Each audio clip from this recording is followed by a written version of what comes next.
The presidential flag bearer of the All People's Congress Party talks to SLBC. When you go for a third course, you fail the exams, you cannot progress. You are the country's chief diplomat. He takes the tough questions. Do you see him as a former supervisor or boss? Not even to the president, but to the entire nation. Was he impressed? Talks tough. Do you think government is not any due diligence? One is the biggest international agenda item. Turns expressive. You see, you've now entered the realm of serious politics. Looks into the future. But as we secure this, we must also have the ambition to step up.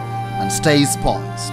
If the economy grows rapidly, the income per capita will rise. One-on-one with Dr. Samura Kamara on SLBC TV. Welcome to this very special interview with the presidential hopeful of the All People's Congress Party. His name is Dr. Samura Matthew Wilson Kamara. If all goes well, he intends to be the next man at State House. 2 months ago, the All People's Congress Party came out of their convention with him at the forefront, the man that His Excellency the President, Dr. Ernest Bai Koroma, would like to replace him. Today, I am hosting him as my guest. Welcome to this special interview, sir. Thank you, Val. Thanks for having me in your program. You're very welcome. 2 months ago, you became one of the most popular people in Sierra Leone. You were put forward by the All People's Congress Party as its presidential flag bearer for the 2018 elections. You are the man they want to be president of the Republic of Sierra Leone. But then it took you about 2 months to come out to the people, to the nation, to make an address. To many, they were of the thinking that you were to make an address to the nation, almost like a president yourself. But it took 2 months to do that. What took you so long? Perhaps it took me 2 months to come to the media, your type of program, to talk to the people of this country. I've been talking to the people of Sierra Leone in several other areas. I've addressed the students at University of Makeni, just coming from a very, very fulfilling provincial tour, political tour, where the President, Dr. Ernest Bai Koroma, said goodbye to his people. At the same time, he thanked them for having heard him for 10 years, and then introducing me as the flag bearer of the party, and obviously his replacement. And I made statements in each and every one of those events. I spoke in Port Loko, I spoke in Cambia, I also spoke in Makeni. Prior to that, I was hosted by a group that is trying to promote governance in this country, promoting the status of the APC at the Hill Valley Hotel. And I also, in my own way, also address students, high school students at the Miata. Now, this is the second time I'm addressing or talking to the people of Sierra Leone through the media, your type of program. But I think the bottom line is that the APC is an institution. It has structures. When you speak for and on behalf of the APC. So you must be properly prepared by the APC so that when you speak, everybody knows it is the APC that is speaking. Are you talking about in your present position? Yes. Now that you have not become president? Position now, yes, because I am a presidential candidate for the party. Others, perhaps, when they speak as individuals because they own the party. It's a one-man type of institution. But this is an established institution, the All People's Congress. It took us a number of weeks to prepare, to set up the institutions, the committees that matter to promote the APC campaign. Dr. Samura Kamara, some people may say, and I may want to say, you have been given the flag already. All you have to do is run with it. No, you have to prepare. You're speaking for and on behalf of the party. You have to prepare APC manifesto. You are the voice of the party as soon as you are given the flag bearership. But that does not mean you can just go out and just begin to speak just like that. You have to consult with your colleagues, the institutional structures within the All People's Congress Party. You discuss with the president. After all, as I said, it's an enviable institution. So you must carry that integrity with you. Now that I've considered the time is right, I can now come out, and I think I'm fully prepared now.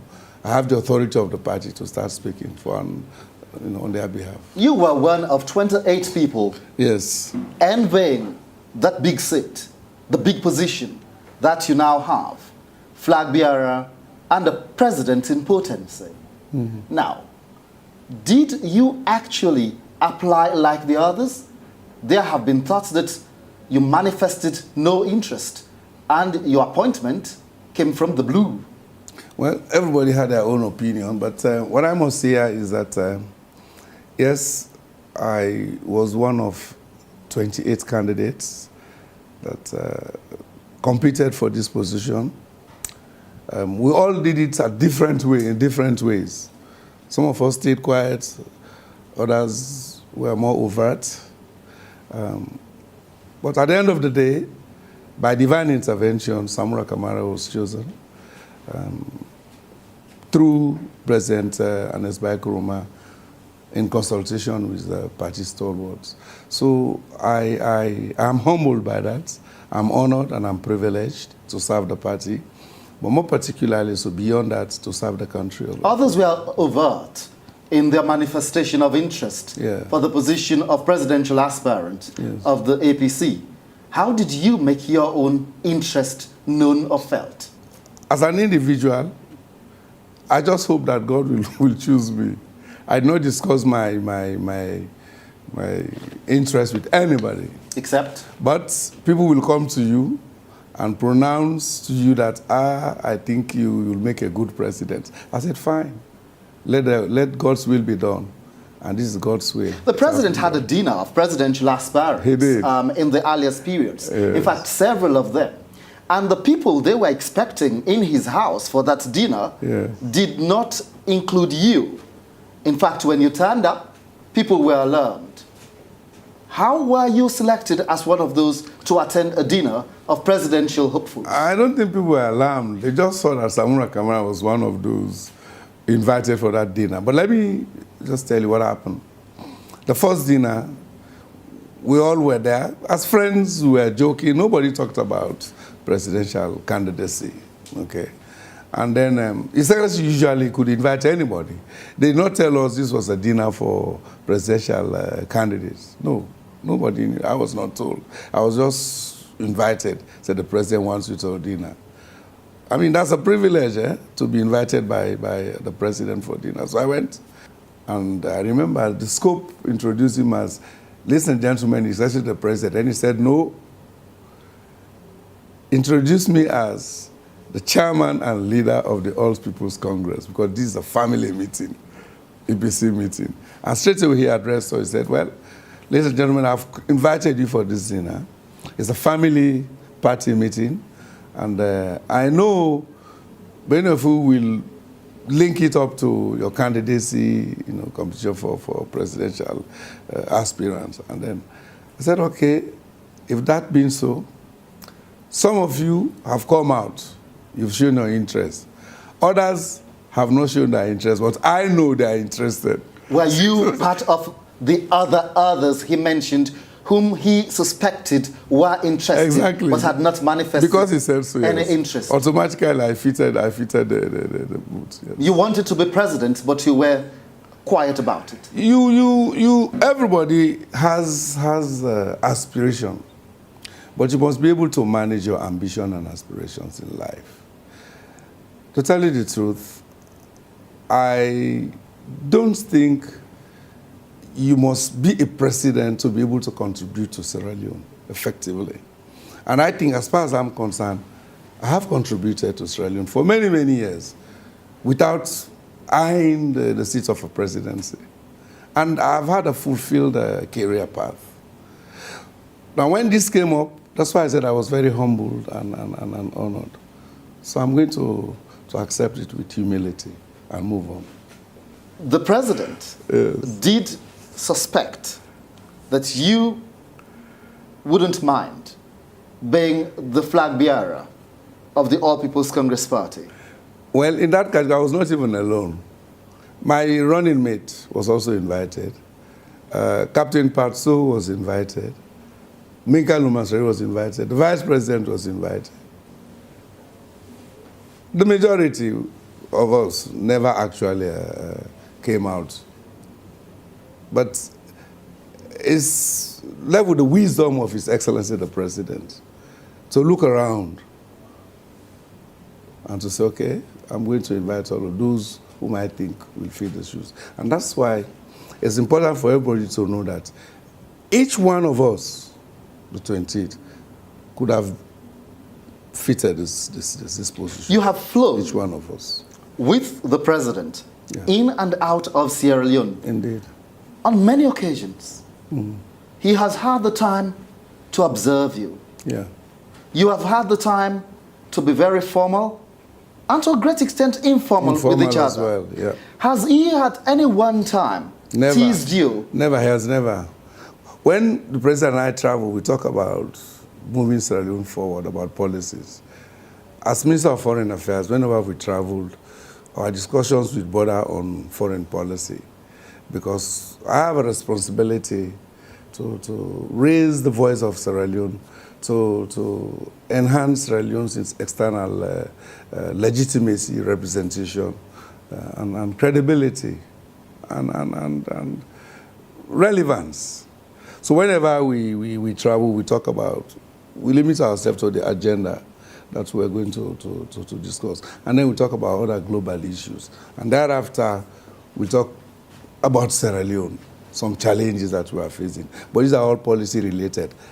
It had nothing to do with successor, because for me, I did not find it even interesting to talk to him about his replacement. That was not my role. Let's look at how he has treated you. That was not my role. During his presidency, and you're being minister in his government. Yes. He has maintained you close to the presidency. For instance, your positions have been Minister of Finance, very senior in the cabinet of the president, and Minister of Foreign Affairs. One, his chief moneyman, and two, his chief diplomat. Mm-hmm. One may say he held you sacred. Well, it's probably he had that in his heart, but he never mentioned this to me. But I think I am grateful to His Excellency Ernest Bai Nkrumah for having given me opportunity to serve in these high positions, very envied positions. So I remain grateful to him, because what he did was to also expose me, to prepare me, perhaps for this job, if one can be retroactive. If you are successful in the polls in March, you become Sierra Leone's foremost gentleman. That means you will be presiding over a country that has its economy on a downward spiral. You have been at the helm of the finance area of the country. Yeah. To what extent do you think, having been there and now moving further afield, in fact, into the apex, you will be able to stabilize Sierra Leone's financial situation? I think it goes beyond stabilizing the present situation, because where we are now is that we're uphill, we're growing. We've recovered from a growth that was strongly positive in the high teens, and then it went down to -21, and then shortly after 2 years, now we started rising again. So we're on the rise.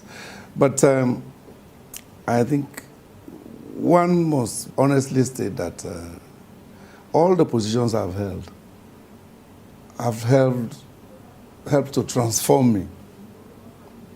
Now, having been honored by this position, I can now reflect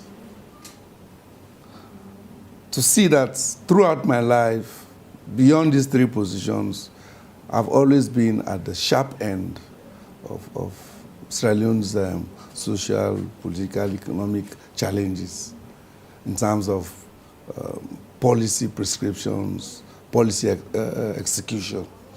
Some people may say the economic boom that Sierra Leone continues to talk about during the period of this present government took place because of the great developments that took place, particularly in the extractive industry.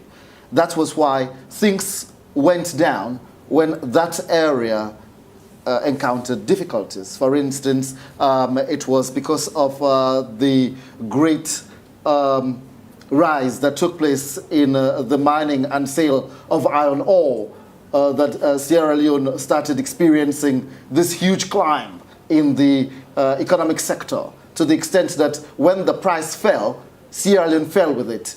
And the emergence of Ebola did not help the situation. It only made it worse. Yes, you speak like a very good practicing economist who understands the economy of Sierra Leone. That's the exact description. We've been running two-speed economies in this country. One that relies so much on agriculture, services, real estate, tourism, with a steady growth rate of not up to 10%, but predictable and steady at between 4 and 6%. You need, any economy needs that, okay? And then came 2010, 9 and 10, when I transferred, I was moved from the central bank as governor to the Ministry of Finance as Minister of Finance. It came the discovery of iron ore. And that lifted us up. So that's the mining economy. Now, this is what happens with extractive industries. You have a sharp boom and then you have a bust. It's a boom and bust situation. We enjoyed the boom the first 2 years before Ebola, when the economy rose up to something like 18–19% growth per annum, just simply because of the iron ore. Because the prices were high, supply was there. We had a taker, Shandong. Shandong was both an equity shareholder as well as the buyer of. So everything went straight, and there was a high demand in China. The presidential flag bearer of the All People's Congress Party talks to SLBC. When you go for a third cause, you fail the exams, you cannot progress. You are the country's chief diplomat. It takes the tough questions. Do you see him as a former supervisor or boss? Not even to the president, but to the entire nation. Was he impressed? Talks tough. Do you think government is not any due diligence? It's the biggest international agenda item. Turns expressive. You see, you've now entered the realm of serious politics. Looks into the future. But as we secure this, we must also have the ambition to step up. And stays poised. If the economy grows rapidly, the income per capita will rise. One-on-one with Dr. Samura Kamara on SLBC TV.